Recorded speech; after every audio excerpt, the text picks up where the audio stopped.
माँ तो माँ होती है। रुला देने वाली हिंदी कहानी।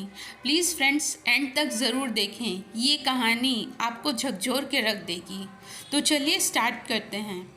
हेलो माँ, मैं राजू बोल रहा हूँ। कैसी हो माँ? मैं ठीक हूँ बेटे।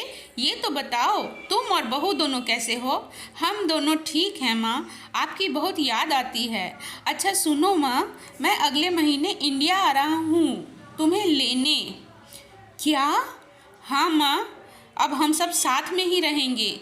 नीतू कह रही थी माँ जी को अमेरिका ले आओ, वहाँ अकेली बहुत परेशान हो रही होंगी। हेलो, सुन रही हो ना माँ? हाँ हाँ बेटे। बूढ़ी आंखों से खुशी की अश्रुधारा बह निकली।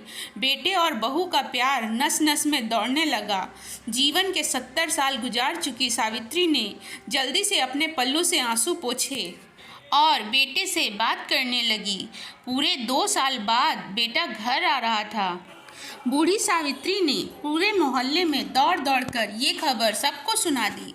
सभी खुश थे कि चलो बुढ़ापा चैन से बेटे और बहू के साथ गुजर जाएगा। राजू अकेला आया था। उसने कहा कि माँ हमें जल्दी ही वापस जाना है, इसलिए जो भी रुपया पैसा किसी से लेना है वो लेकर रख लो, और तब तक मैं किसी प्रॉपर्टी डीलर से मकान की बात कर लेता हूँ। मकान? माँ ने पूछा। हाँ माँ, अब ये मकान बेचना पड़ेगा ना, वरना कौन इसकी देखभाल करेगा? हम सब तो अब अमेरिका में ही रहेंगे। बूढ़ी आंखों ने मकान के कोने कोने को ऐसे निहारा जैसे किसी अबोध बच्चे को सहला रही हो। आनन फानन और औने पौने दाम में राजू ने मकान बेच दिया।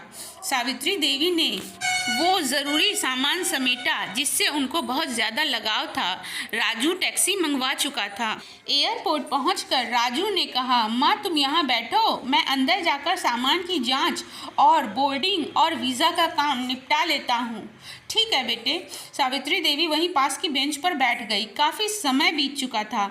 बाहर बैठी सावित्री देवी बार बार उस दरवाजे की तरफ देख रही थी जिससे राजू गया था, लेकिन अभी तक बाहर नहीं आया। शायद अंदर बहुत भीड़ होगी, सोचकर बूढ़ी आंखें फिर से टकटकी लगाए देखती रही। अंधेरा हो चुका था।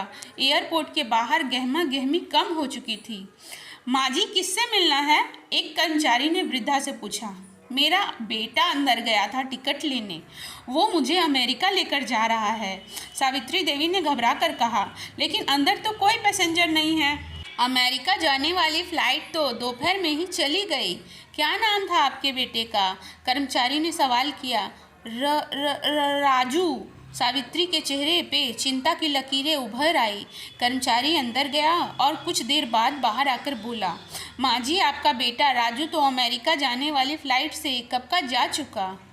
क्या? वृद्धा की आंखों से आंसुओं का सैलाब फूट पड़ा। बूढ़ी माँ का रोम रोम कांप उठा। किसी तरह वापस घर पहुंची जो अब बिक चुका था। रात में घर के बाहर चबूतरे पर ही सो गई। सुबह हुई तो दयालु मकान मालिक ने एक कमरा रहने को दे दिया। पति की पेंशन से घर का किराया और खाने का काम चलने लगा। समय गुजरने लगा। एक दिन मकान मालिक ने वृद्धा से पूछा, माँ जी क्यों नहीं आप किसी रिश्तेदार के यहाँ चली जाएं? अब आपकी उम्र भी बहुत हो गई है, अकेली कब तक रह पाएंगी? हाँ चली तो जाऊँ, लेकिन कल को मेरा बेटा आया तो यहाँ फिर कौन उसका ख्याल रखेगा? ये सुनकर मकान मालिक की आंखों में आंसू आ गए। दोस्तों आपसे विनती है, माँ बाप का दिल कभी मत दुखाइए। और हाँ, ऐसी ही दिल छू लेने वाली कहानियाँ सुनते रहने के लिए वीडियो को लाइक करें, चैनल को सब्सक्राइब करें। मिलती हूँ नेक्स्ट वीडियो में, तब तक के लिए बाय।